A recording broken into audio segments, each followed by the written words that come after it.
मित्रांनो, एक काळ होता जालना जिल्ह्याचं राजकारण म्हटलं की एकच नाव प्रामुख्यानं समोर यायचं, ते म्हणजे माजी मंत्री राजेश टोपे. 25 वर्षाचा राजकीय प्रवास, 25 वर्ष सत्ता, मंत्रिपद, पालकमंत्रीपद, शाळा, कॉलेज, सूतगिरणी.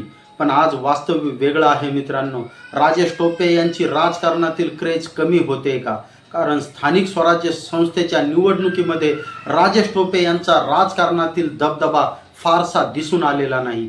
एकेकाळी अंबड नगरपालिका म्हटलं की किंवा अंबड तालुका म्हटलं की त्यांचा बालेकिल्ला मानला जायचा. त्यात देखील त्यांचा पराभव झालेला आहे. फारसं यश त्यांना दिसून आलेलं नाही.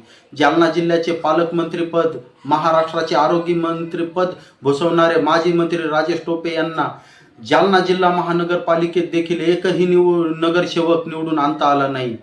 घनसावंगीचा पराभव हा अपघात नव्हता, तो जनतेचा इशारा होता.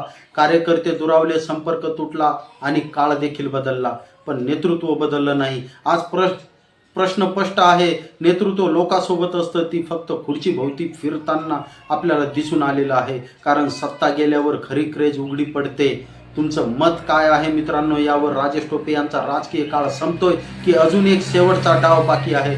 नमस्कार मित्रांनो, मी बाळासाहेब गाडेकर. आपण पाहत आहात निडर निर्भीड राजकीय वास्तव्य.